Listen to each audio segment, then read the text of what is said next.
अगर कोई ये कहे कि उत्तर प्रदेश के एक छोटे से गांव का युवा जो एक विदेशी भाषा सीख रहा है हाँ। और भारत की जो 50,000 करोड़ रुपए की रक्षा निर्यात नीति है, हम्म। दोनों एक ही धागे से जुड़े हैं, तो शायद पहली नजर में इस बात पर यकीन करना थोड़ा मुश्किल हो।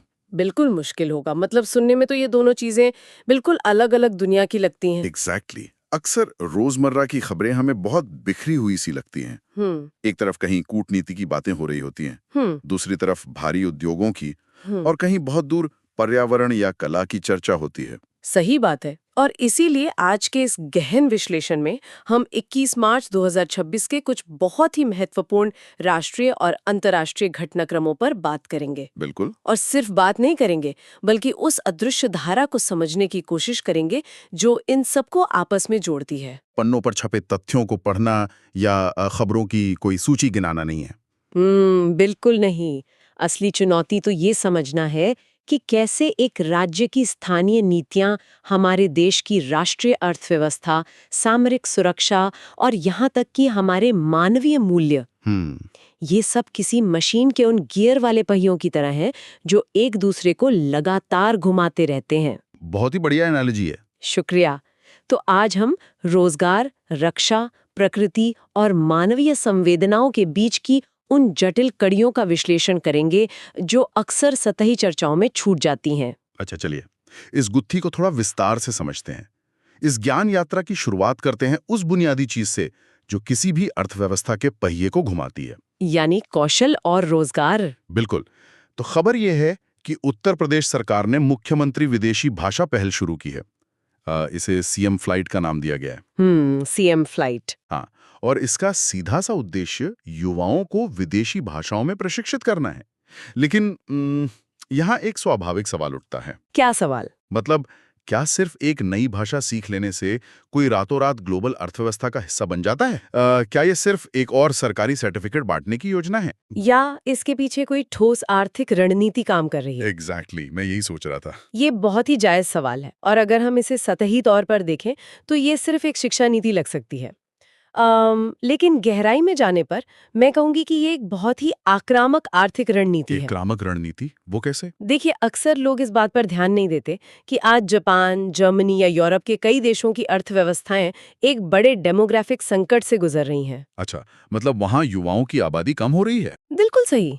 वहाँ काम करने वाले युवाओं की भारी कमी है, आबादी बूढ़ी हो रही है।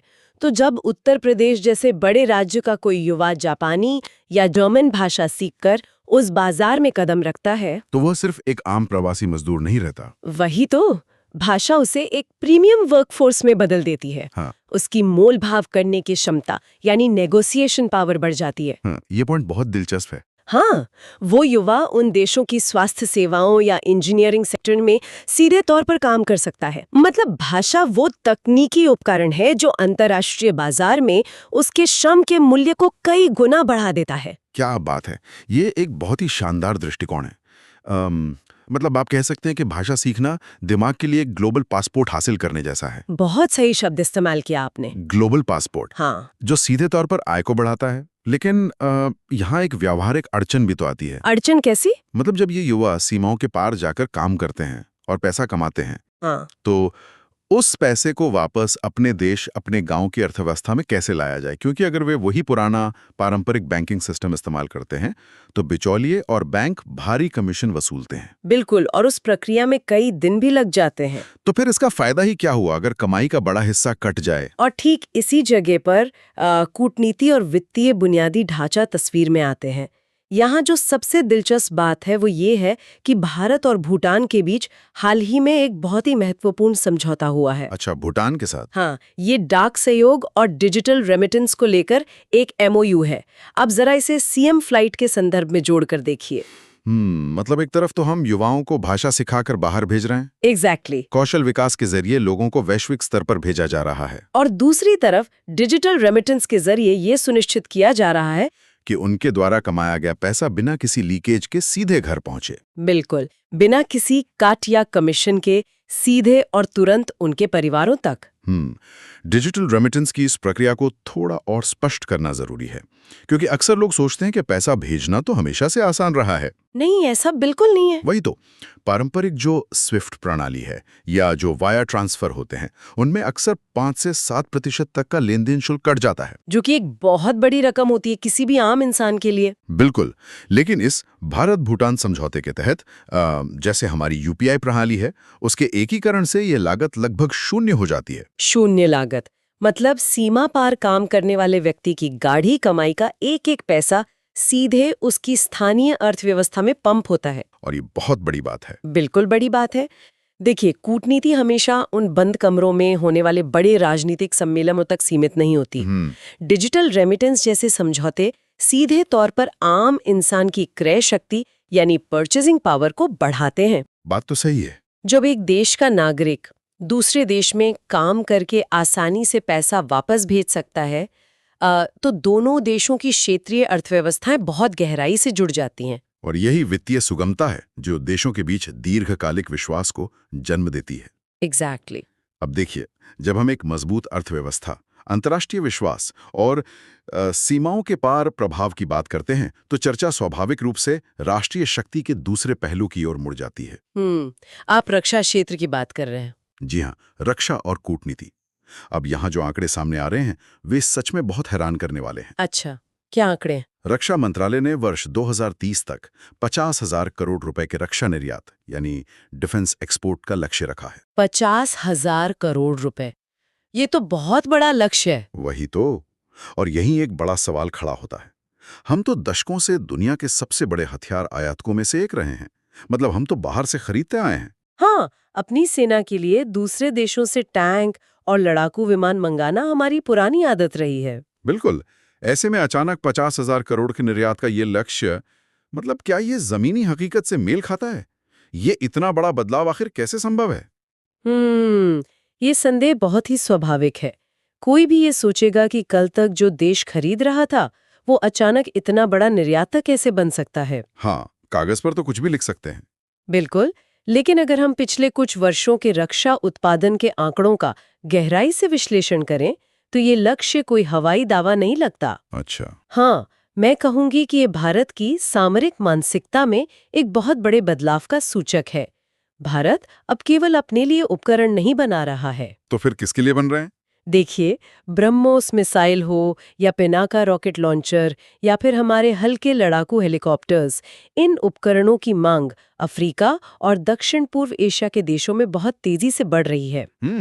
मतलब हमारे मित्र देशों में? हाँ, वे देश जिन्हें किफायती लेकिन अत्याधुनिक और भरोसेमंद रक्षा तकनीक चाहिए। तो ये 50,000 करोड़ रुपए का लक्ष्य ये स्थापित करता है कि भारत अब वैश्विक सुरक्षा सप्लाई चेन का एक प्रमुख हिस्सा बन रहा है। अब यहाँ बात सच में बहुत रोचक हो जाती है। कैसे? क्योंकि इन हथियारों और रक्षा उपकरणों को बनाने के लिए सिर्फ कागजी नीतियों से तो काम नहीं चलता ना। बिल्कुल नहीं, उसके लिए भारी इंफ्रास्ट्रक्चर चाहिए। एग्जैक्टली।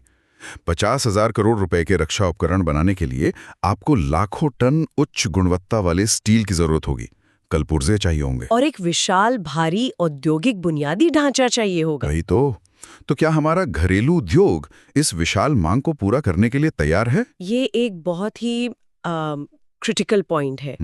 और इस सवाल का जवाब हमें हाल ही में हुई एक बहुत ही महत्वपूर्ण कॉर्पोरेट नियुक्ति में मिलता है। कौन सी नियुक्ति? Steel authority of India limited यानी सेल में। वहां श्री नटराजन ने नए निदेशक वाणिज्यिक के रूप में पदभार ग्रहण किया है। तो एक स्टील कंपनी के डायरेक्टर का रक्षा निर्यात से क्या लेना देना? यही तो कड़ी है। इसे सिर्फ एक कंपनी की नियुक्ति के रूप में नहीं देखा जाना चाहिए। अच्छा। रक्षा निर्यात के इतने बड़े लक्ष्य को हासिल करने के लिए स्टील जैसे बुनियादी उद्योगों की उत्पादन क्षमता को वैश्विक स्तर का होना चाहिए। उनकी व्यावसायिक रणनीतियां बहुत आक्रामक होनी चाहिए। अब समझ आ रहा है। श्री नटराजन की नियुक्ति इसी कमर्शियल एक्सपेंशन का हिस्सा है, क्योंकि जाहिर सी बात है, बिना मजबूत इस्पात उद्योग के आप न तो पनडुब्बियां बना सकते हैं और न ही तोपें। बिल्कुल, ये कड़ी तो बहुत स्पष्ट रूप से जुड़ती हुई दिख रही है।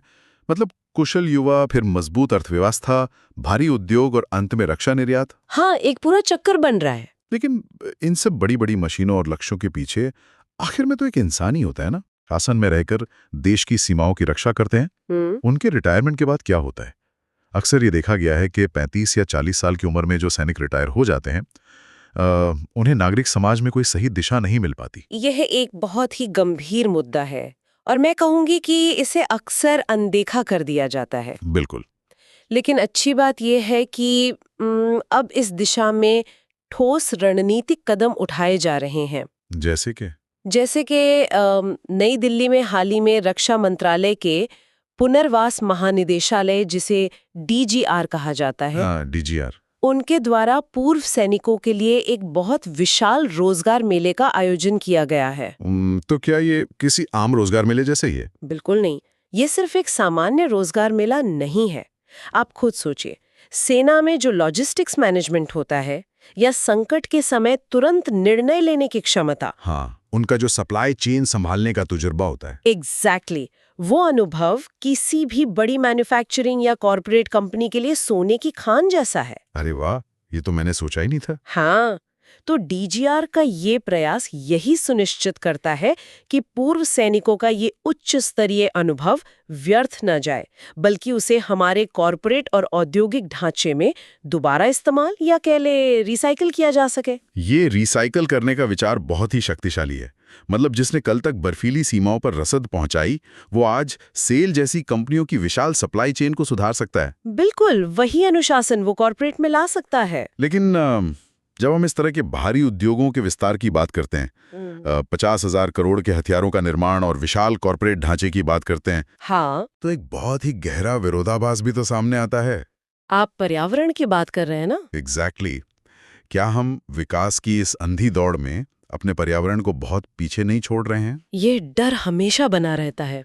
मतलब इतनी सारी फैक्ट्रियां लगेंगी, इतना सारा स्टील का उत्पादन होगा, इन सब का सीधा बोझ तो हमारी नदियों और हमारे जंगलों पर ही पड़ेगा। ये एक बेहद महत्वपूर्ण सवाल है और मैं कहूंगी कि यही वो बिंदु है जहां विकास की असली कीमत तय होती है। बिल्कुल। क्योंकि अगर हम सिर्फ औद्योगिक उत्पादन बढ़ा रहे हैं लेकिन बदले में हमारी नदियां जहरीली हो रही हैं, तो वो विकास अंततः विनाशकारी ही साबित होगा।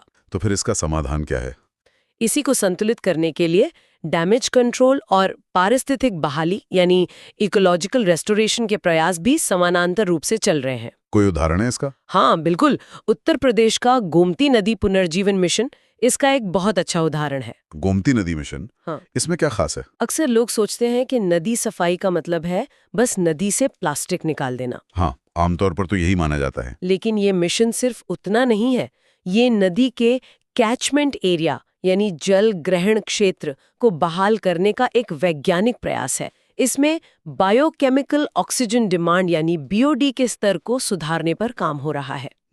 मतलब नदी के प्राकृतिक प्रवाह को वापस लाने की कोशिश है। बिल्कुल, क्योंकि नदियां केवल पानी का स्रोत नहीं है, वे हमारी कृषि और हमारे उद्योग दोनों को जीवित रखने वाली धमनियां हैं। ये बात तो मैदानी इलाकों की हो गई, लेकिन इस विकास का असर तो पहाड़ों पर भी पड़ता है ना? हाँ, पहाड़ों का इकोसिस्टम तो और भी ज्यादा नाजुक होता है। वही तो, और इसीलिए वहां भी कुछ बहुत ही अनोखे तरीके अपनाए जा रहे हैं। जैसे हिमाचल प्रदेश का ही उदाहरण ले लीजिए। वहाँ क्या हो रहा है? वहाँ 133 इको टास्क फोर्स द्वारा एक बहुत बड़ा वन संरक्षण कार्यक्रम चलाया जा रहा है। इको टास्क फोर्स, ये नाम तो कुछ मिलिट्री जैसा लग रहा है। एग्जैक्टली। इस टास्क फोर्स की सबसे खास बात यही है कि इसमें अक्सर पूर्व सैनिकों की मदद ली जाती है। अरे वाह, मतलब फिर से पूर्व सैनिकों का कौशल काम आ रहा है। बिल्कुल। वे दुर्गम पहाड़ी इलाकों में बड़े पैमाने पर वृक्षारोपण करते हैं और जो पारिस्थितिकी संतुलन है उसे बहाल करने का काम पूरे सैन्य अनुशासन के साथ करते हैं। ये सच में बहुत दिलचस्प है ना?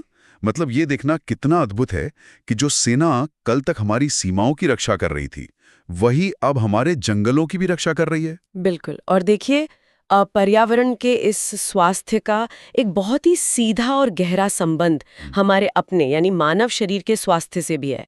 ये कैसे? जैसे जैसे हम एक बहुत तेज गति वाली औद्योगिक और शहरी अर्थव्यवस्था में बदल रहे हैं, हमारी जीवन शैली में बहुत भारी बदलाव आ रहा है। हाँ, शहरों की भागदौड़ भरी जिंदगी, विदूषित हवा और दूषित पानी तो है ही, लेकिन उसके अलावा जो डेस्क जॉब्स हैं और रोजमर्रा का तनाव है, उसने तो समाज में बीमारियों का जाल बिछा दिया है। बिल्कुल। एक नई तरह की महामारी सामने आई है जिसे हम लाइफस्टाइल बीमारियां कहते हैं। और इसी संदर्भ में एक खबर पर ध्यान देना जरूरी है।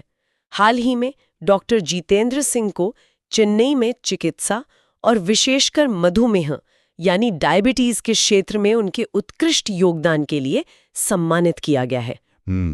अक्सर लोग इस तरह के चिकित्सा पुरस्कारों को सिर्फ एक व्यक्ति की निजी उपलब्धि मान लेते हैं। हाँ, लेकिन ऐसा सोचना गलत है। वही तो मैं कह रहा हूँ, अगर इसे हमारी पूरी अर्थव्यवस्था के चश्मे से देखा जाए तो इसका महत्व बहुत बड़ा हो जाता है। कैसे? आप इसे अर्थव्यवस्था से कैसे जोड़ेंगे? देखिए, मधुमेह जैसी बीमारियां किसी भी देश के डेमोग्राफिक डिविडेंड को अंदर ही अंदर खोखला कर सकती हैं। बिल्कुल सही बात है। अगर आपका वर्कफोर्स ही बीमार है तो वो ना तो कोई नई विदेशी भाषाएं सीख पाएगा, ना ही वो उद्योगों में अपनी 100% उत्पादकता दे पाएगा। और रक्षा निर्यात के जो बड़े बड़े लक्ष्य हैं वो तो भूल ही जाइए। एग्जैक्टली।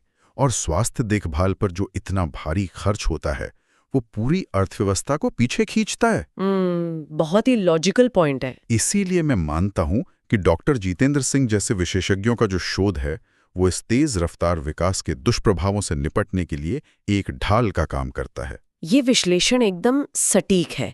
मतलब रक्षा, उद्योग और अर्थव्यवस्था का कोई भी मॉडल तब तक टिकाऊ नहीं हो सकता जब तक कि उस देश के नागरिक शारीरिक रूप से स्वस्थ ना हो। बिल्कुल, और उनका पर्यावरण रहने योग्य हो। आखिर विकास का अंतिम उद्देश्य सिर्फ जीडीपी के कुछ आंकड़े बढ़ाना थोड़ी है।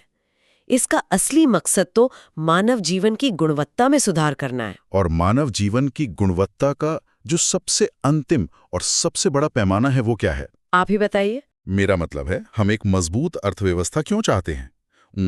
हम साफ नदियां, बेहतरीन स्वास्थ्य सेवाओं और सुरक्षित सीमाएं क्यों चाहते हैं? ताकि लोग सुकून से रह सकें। एग्जैक्टली। इन सब का अंतिम लक्ष्य है खुशी। और ये कोई संयोग नहीं है कि 20 मार्च को दुनिया भर में अंतर्राष्ट्रीय खुशी दिवस मनाया जाता है।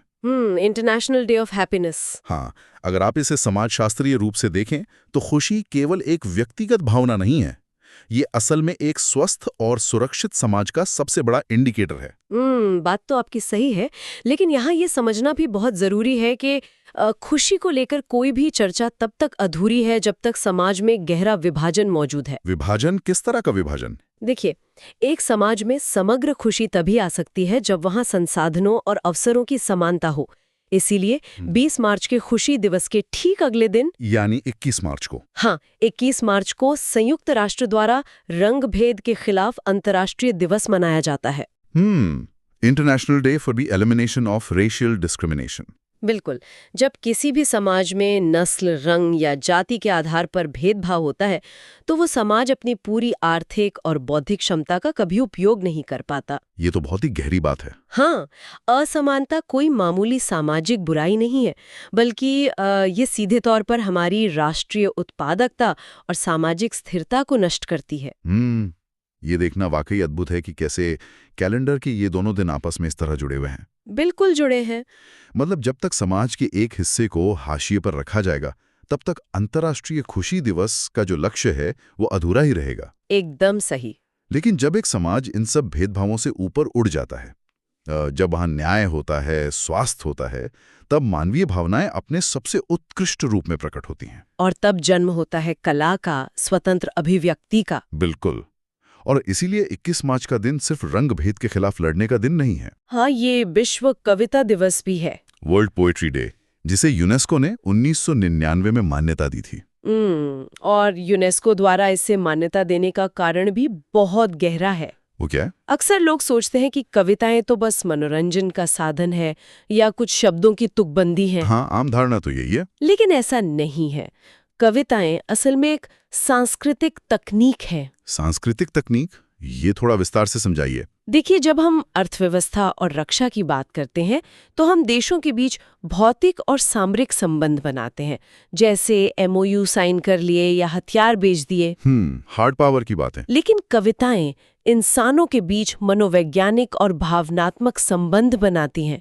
वे रंग भेद और पूर्वाग्रहों की उन ऊंची दीवारों को भेद देती हैं जिन्हें राजनीति या कूटनीति अक्सर नहीं तोड़ पाती। क्या बात है। एक बहुत ही तेज गति से औद्योगिक होती इस दुनिया में कविताएं ही इंसान को उसकी मूल संवेदनाओं से जोड़े रखने का काम करती हैं। सच में आज की इस चर्चा में हमने जिस अदृश्य धारा को खोजने की शुरुआत की थी वो अब पूरी तरह से स्पष्ट नजर आ रही है। बिल्कुल, हमने सब कुछ जोड़कर देख लिया। हमने देखा कि कैसे उत्तर प्रदेश में CM फ्लाइट के जरिए एक युवा कोई नई विदेशी भाषा सीखकर अपनी पूरी आर्थिक हैसियत बदल देता है। हाँ, और कैसे वो भारत भूटान डिजिटल रेमिटेंस समझौता उस युवा की मेहनत की कमाई को बिना किसी नुकसान के उसके परिवार तक पहुंचाता है। और इसके साथ ही हमने ये भी समझा कि 50,000 करोड़ रुपए के रक्षा निर्यात और सेल जैसी भारी भरकम कंपनियों के व्यावसायिक विस्तार से देश कैसे एक वैश्विक शक्ति बन रहा है। और सबसे महत्वपूर्ण बात जो मुझे लगी वो ये थी कि डीजीआर के रोजगार मेलों के जरिए हमारे पूर्व सैनिकों का जो अनुभव है वो कैसे इस विकास यात्रा में दोबारा काम आ रहा है, रिसाइकिल हो रहा है। बिल्कुल। और इस पूरी औद्योगिक और सामरिक दौड़ के बीच हिमाचल प्रदेश के उस 133 इको टास्क फोर्स ने और यूपी के गोमती नदी मिशन ने, जी हाँ, इन दोनों ने हमें याद दिलाया है कि पर्यावरण का संरक्षण कितना अनिवार्य है। और फिर डॉक्टर जितेंद्र सिंह के चिकित्सा क्षेत्र के योगदान ने यह भी स्पष्ट कर दिया कि एक स्वस्थ नागरिक ही इस पूरे विकास की असल बुनियाद है। अंततः अंतर्राष्ट्रीय खुशी दिवस, रंगभेद के खिलाफ दिवस और जो विश्व कविता दिवस है, इन सब ने मिलकर ये साबित कर दिया कि इंसान की इस सारी भौतिक जद्दोजहद का अंतिम मुकाम समानता, खुशी और स्वतंत्र अभिव्यक्ति ही है। आप कह सकते हैं कि ये सभी घटनाक्रम, नीतियां और महत्वपूर्ण दिवस जो सतही तौर पर एक दूसरे से बिल्कुल अलग लगते हैं, हाँ। असल में एक सशक्त, स्वस्थ, न्यायपूर्ण और विचारशील समाज के निर्माण की एक ही विशाल पहेली के अलग-अलग हिस्से हैं। बिल्कुल सही कहा आपने। मुझे लगता है श्रोताओं के लिए इन कड़ियों को इस तरह से जुड़ते हुए देखना निश्चित रूप से एक बहुत ही नया नजरिया रहा होगा। मुझे भी ऐसा ही लगता है। तो अब इस विस्तृत चर्चा को समाप्त करने से पहले हम सोचने के लिए एक बहुत ही दिलचस्प सवाल छोड़ना चाहेंगे। जरूर। आज हमने देखा कि डिजिटल रेमिटेंस के जरिए पैसा पल भर में अंतर्राष्ट्रीय सीमाएं पार कर रहा है। विदेशी भाषाओं के ज्ञान के जरिए हमारे युवा किसी भी वैश्विक वर्कफोर्स का हिस्सा बन रहे हैं, और कविताएं तो खैर सांस्कृतिक दूरियों को मिटा ही रही हैं। बिल्कुल। ऐसे में क्या आने वाले भविष्य में इन राष्ट्र की सीमाओं के जो पारंपरिक मायने हैं क्या वो पूरी तरह से बदल जाएंगे? ये तो बहुत ही गहरा सवाल है। क्या हम तेजी से कैसे वैश्विक समाज की ओर बढ़ रहे हैं, जहां किसी भी व्यक्ति की पहचान इस बात से नहीं होगी कि वो किस देश के नक्शे के भीतर रहता है, बल्कि इस बात से तय होगी कि उसके पास कौन सा कौशल है और उसके मानवीय मूल्य क्या है। एग्जैक्टली। उस नक्शे की जो अदृश्य धारा है वो अब शायद पूरी दुनिया को एक ही नेटवर्क से जोड़ रही है। सच में ये एक ऐसा विचार है जिस पर सबको सोचना चाहिए। इसी विचार के साथ आज के इस गहन विश्लेषण को हम यहीं विराम देते हैं। ज्ञान और विचार की इस दिलचस्प यात्रा में हमारे साथ जुड़ने के लिए बहुत बहुत धन्यवाद।